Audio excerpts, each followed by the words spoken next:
홍수가 나면 제일 많이 보이는 것이 물이죠. 홍수 나면 물천지입니다. 그러나 홍수가 나면 가장 귀하고 드문 것이 역시 물입니다. 마실 물이 없어요. 여러분, 우리는 홍수 시대에 살고 있습니다. 사랑의 홍수이죠. 같이 하시죠. 사랑의 홍수. 사랑을 모두가 말합니다. 사랑을 노래합니다. 사랑을 찾고 있습니다. 그러나 참 사랑을 보기가 어렵죠. 우리는 사랑의 결핍 가운데 살고 있습니다. 사실 사랑이라는 것은 추상적이고요. 또 사랑이라는 것은 우리는 이제 감정에 속한 것이다라고 생각하는데 그렇지가 않습니다. 기독교의 사랑은 행동입니다. 같이 하시죠. 사랑은 행동이다. 사랑은 행동이고요. 사랑은 실천입니다. 자, 1분 딱 시작했는데 눈 감으시면 안 됩니다. 그건 사랑이 아니에요. 다시 하죠. 사랑은 행동이다. 그럼 이 사랑이 어디에서 드러나야 할까? 사랑은 증명되어야 하거든요. 사랑이 어디에서 증명되어야 할까? 오늘 히브리서 기자는 아주 구체적으로 세 가지를 소개합니다. 이 세 가지 영역, 세 가지 영역 가운데 사랑을 증명하라, 사랑을 보이라. 형제 관계입니다. 형제 관계, 나를 넘어 형제 관계, 그리고 손님이에요. 우리 주변에 손님이 있습니다. 손님에게, 그리고 갇힌 자, 학대받은 자, 더 나아가서 가정에서, 또 물질 가운데 사랑을 증명해 보이라고 합니다. 이제 본문으로 들어가겠습니다. 오늘 첫 번째, 나를 넘어 형제 관계에서 사랑을 증명하라. 여러분, 첫 번째 사랑은 형제 관계입니다. 나 하나 사랑하기도 참 바쁜데 우리 주님은 나를 넘어 형제를 사랑하라. 여러분, 오늘 본문 1절에서 3절까지 보시면 세 종류의 사람이 소개됩니다. 너무 친절해요. 우리가 너무나 무심하기 때문에 어떻게 그렇게 무심할까? 무심하기 때문에 오늘 성경은 구체적으로 종류를 소개합니다. 잘 기억하십시오. 형제, 1절 보시면 형제고요. 2절 보시면 손님이고 3절에서 갇힌 자와 학대받은 자, 이 세 가지 대상을 소개하면서 사랑을 증명하라. 그러니까 사랑을 숨겨두거나 사랑을 감춰두지 말고 이 세 종류의 대상에게 사랑을 보이라. 오늘 첫 번째 형제입니다. 형제가 누구입니까? 형제는 내 가족이에요. 일단 가족입니다. 그리고 더 나아가서 함께 예배드리는 믿음의 공동체를 형제라고 하죠. 근데 이 사랑을 어떻게 하라고 합니까? 따라하시죠. 계속하라. 그냥 뭐 사랑하라 이 정도가 아니에요. 사랑을, 나를 넘어 형제에 대하여 그 사랑을 계속하라라고 말씀하고 있습니다. 왜냐하면 사랑을 계속하기가 쉽지 않습니다. 조금 짧게 말씀드립니다. 사랑만큼 어려운 것이 없어요. 여러분, 사람은 다 이기적이고 자기 중심적이기 때문에 내 마음에 안 들거나 내 뜻대로 되지 않으면 사랑을 계속하지 않습니다. 사랑을 계속하기가 쉽지가 않아요. 오늘 예배드리는 저와 여러분은 하나님의 크신 사랑을 입었습니다. 그러하기에 나를 넘어 사랑을 계속해야 한다고 오늘 성경이 말합니다. 두 번째, 이제 형제를 넘어 손님이에요. 손님. 2절 보시면 손님 대접을 잊지 말라. 여기 잊지 말라라는 말은 등한시하지 말라. 무심하거든요. 보통 무심한 게 아니에요. 잊지 말라, 등한시하지 말라, 무관심하지 말라. 아니, 나 한 사람도 어려운데, 형제도 쉽지 않은데 손님까지 나아갑니다. 여러분, 이게 기독교예요. 그러니까 일반 윤리와 도덕을 말하지 마십시오. 기독교의 사랑은 나를 넘어 형제, 손님까지 나아갑니다.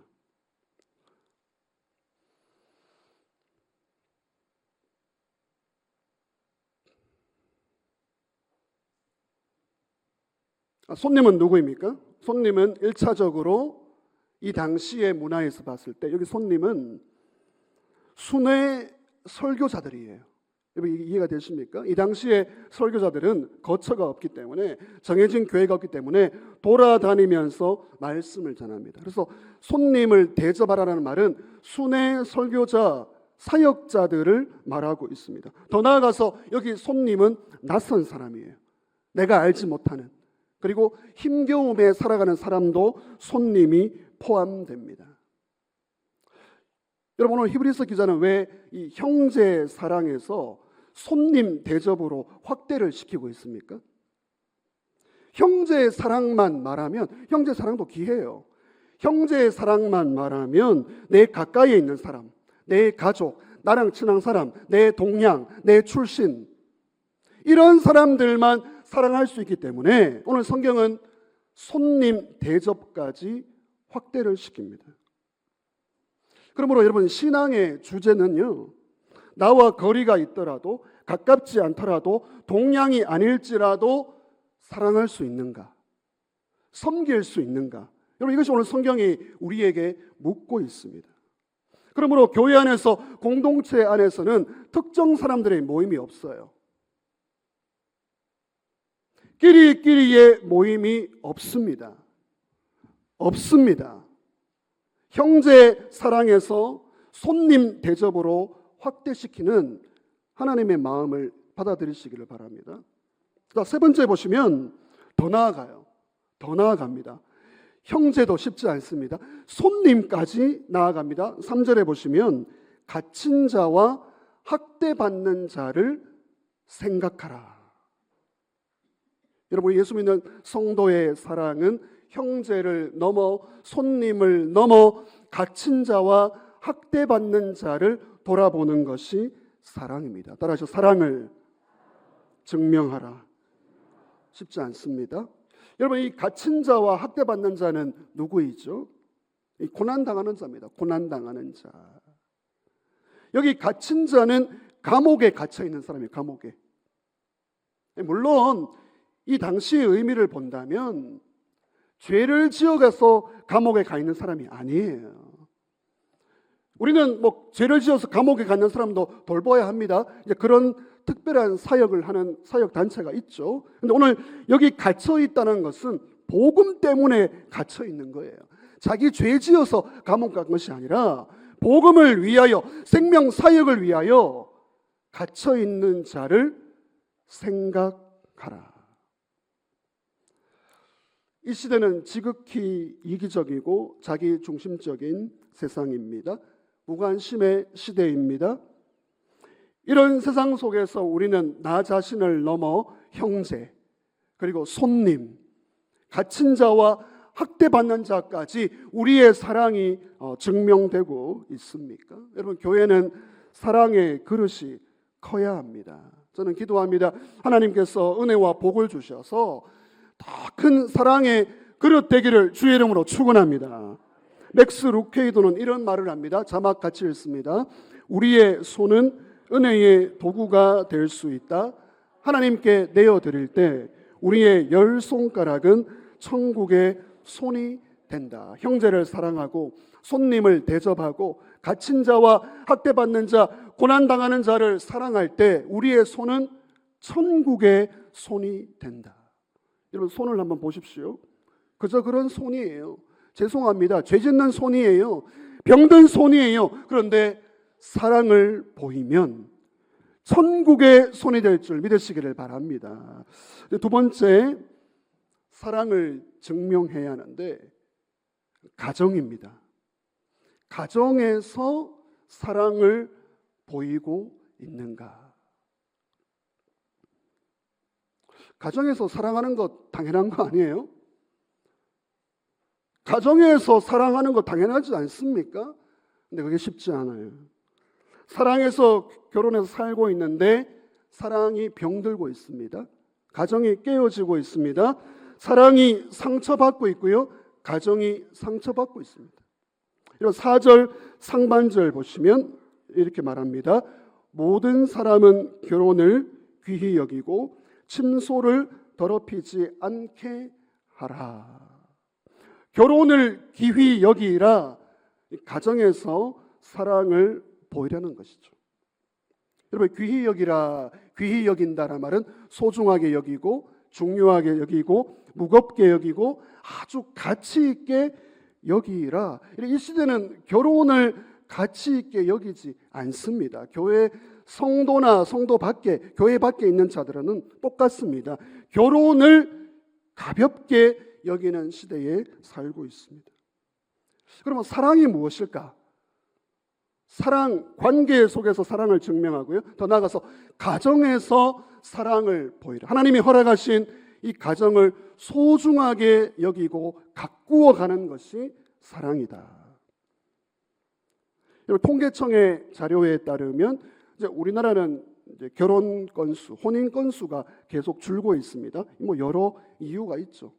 근데 특별히 올해에는 이제 혼인 건수가 좀 올라갔어요. 왜냐하면 코로나 시기에 이제 결혼을 미루다가 이제 결혼을 하게 되면서 혼인 건수가 올라갔습니다. 통계적으로는 줄고 있고요. 이혼 건수는 증가하고 있습니다. 이혼 사유를 보면 1위가 성격의 차이이고요. 2위가 경제의 문제, 돈 문제이고요. 3위가 가정의 불화이고 4위가 배우자의 부정 때문이죠. 그리고 요즘은 이 가정 폭력이 있습니다. 이거 좀 이렇게 어려운 얘기를 하니까 눈을 탁 뜨시는데요. 가정 폭력이 이혼 사유에 들어가 있습니다. 여러분, 흥미로운 사실을 알려드리겠습니다. 5월은 가정의 달, 사랑의 달이죠. 그런데 이 5월에 이혼 건수가 제일 많습니다. 5월을 조심하시기를 바랍니다. 오늘 본문에 침소를 더럽히지 말라, 침소를 더럽히지 말라, 이 말은 아주 성적인 표현이에요. 두 가지의 의미입니다. 부부 사이에 간음을 하지 말라는 거고요. 더 나아가서 부부 사이에 친밀한 사랑, 충실한 사랑을 만들어 가라는 것이죠. 여러분, 결혼은 하나님이 만드신 창조의 원리입니다. 그러니까 사람 사이에 단순한 계약이 아니에요. 사람과 사람이 만나는 계약이 아니라 하나님 앞에서 사람과 사람 사이에 언약을 맺는 것이 결혼이죠.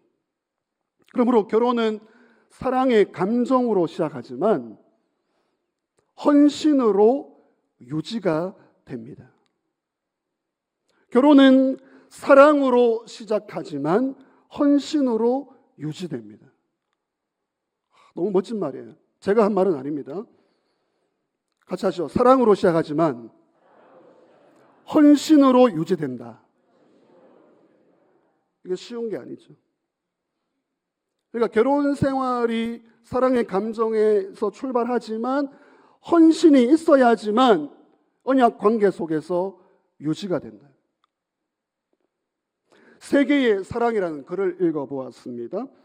이제 사랑도 세 가지가 있는데 이제 부부 사이의 가정에서 이 사랑으로 만들어가야 된다. 첫 번째는 이제 정으로서의 사랑입니다. 정의 사랑, 정이 이제 끌리는 거예요. 감정입니다. 이 남녀 사이에 불꽃 튀는 애정이에요. 애정이 있을 때 사랑이 이루어지죠. 이제 콩깍지가 씌었다라는 그런 말입니다. 근데 이 문제는 이 정의 사랑은 정 떨어집니다.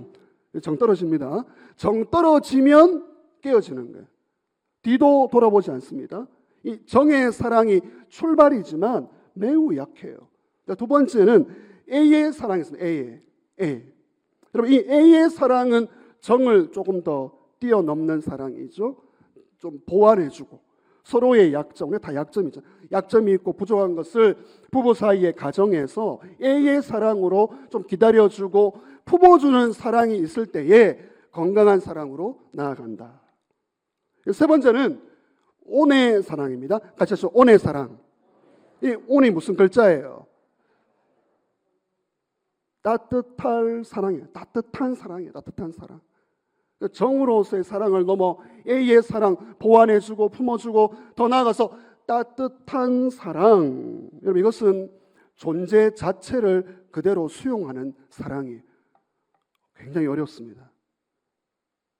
온의 사랑, 따뜻한 사랑, 있는 모습 그대로 사랑하며 받아주는 사랑. 여러분, 이 사랑이 우리 하나님의 사랑이죠. 하나님의 사랑.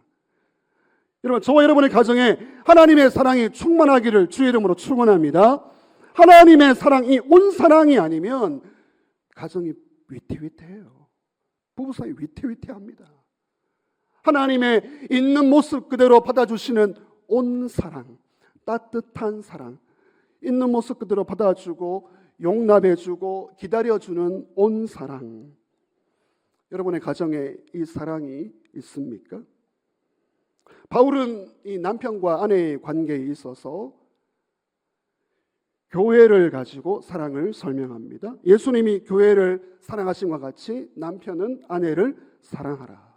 남편이 더 어려워요. 오늘 남편들 힘내시기를 바랍니다. 남편들에게 위로드리고 싶습니다. 남편과 아내의 사랑에 있어서 남편은 아내를 사랑할 때 예수님이 교회를 사랑한 것처럼 사랑하라. 남편이 더 어렵다고요. 자, 어떻게 아내는 사랑합니까? 아내는 남편에게 교회가 예수님에게 순종하듯이 사랑하라.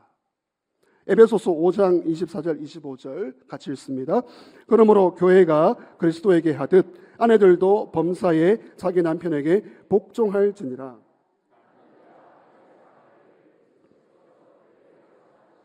그 교회를 위하여 자신을 주심같이 하라. 아내는 남편에게 순종하고요, 남편은 아내를 사랑하는데 예수님이 교회를 위해 사랑하신 것처럼 사랑하라. 여러분의 가정에서, 저와 여러분의 가정에서 사랑이 증명되고 있습니까? 여러분, 결혼을 귀히 여기라. 오늘 이 히브리서의 권면이 굉장히 구체적이고 직설적이죠. 결혼을 귀히 여기는 것에 있어서 중요한 것이 한 몸을 이루어가는 겁니다. 이 한 몸을 이루는 것이 연합이죠. 연합. 부부의 연합, 가정의 연합이 있습니까? 부부 사이에 집에서 잠을 자는 것을 보면 그 부부가 얼마나 친밀한가, 얼마나 사이가 좋은가를 보여주는 그런 이야기가 있습니다. 유명한 이야기죠. 30대 부부는 잠을 잘 때 이렇게 잡니다. 마주보고 자고요. 40대 부부는 천장을 보고 자고요. 50대 부부는, 여러분 하시잖아요. 말씀하십시오. 50대 부부는 등 돌리고 자고요. 네. 60대 부부는 각자 알아서 각 방에서 자고요. 네. 그리고 70대는 서로 어디서 자는지 모른다. 죄송합니다. 80대 이상은 죽었는지 살았는지 모른다. 웃어야 할지 울어야 할지 모르겠습니다. 이 부부의 연합, 하나님이 주신 육체의 연합, 정서의 연합, 영적인 연합을 이루어가고 있는가? 여러분, 기억할 것이 있습니다. 행복한 결혼 생활 귀하죠. 그러나 우리 성도의 목표는 아니에요. 우리 예수 믿는 성도의 목표는 오직, 따라합시다, 하나님의 영광. 무엇을 하든지 하나님의 영광이 우리 성도의 목표임을 믿으시기를 바랍니다. 가정이나 결혼도 하나님께 영광 올려드리는 도구예요. 결혼 생활이 목표가 아닙니다. 결혼을 통하여 하나님께 영광 올려드리고 그 은혜와 복을 누리며 살아가는 것이 하나님의 뜻인 것이죠. 그러므로 남편과 아내는 서로가 서로를 주님처럼 의지해서는 안 돼요. 다 죄인들이고요, 다 병들어 있고요, 다 약하기 때문에 서로를 의지하는 것이 아니라 우리 주님을 의지하시기를 주의 이름으로 축원합니다. 남편도 예수님 의지하고요, 아내도 예수님 의지하면 함께 예수님을 향하여 가면 서로가 관계가 연합이 이루어지는 거예요. 그 예수 잘 믿으면 돼요. 각자가 예수 잘 믿으면 가정 천국을 이루는 것입니다. 세 번째, 사랑을 증명해야 하는데 형제, 손님, 고난당하는 자. 두 번째는 가정입니다. 많은 분들이 이제 의외로 가정에서 이 사랑을 보이는 것이 쉽지 않습니다. 저를 포함해서. 마지막 세 번째, 사랑은 행동입니다. 같이 하시죠. 사랑은 행동이다. 마지막으로 돈보다 하나님을 사랑해야 합니다. 같이 하시죠. 돈보다 하나님을 사랑하라. 여러분 5절 말씀입니다. 5절 보시면 돈을 사랑하지 말고 있는 바를 족한 줄로 알라. 이 물질의 영역에 사랑이 들어와요. 하나님 사랑한데, 하나님 믿는데 진짜인가? 이 물질의 영역을 확인해 보라는 거예요. 사랑을 증명해 보십시오.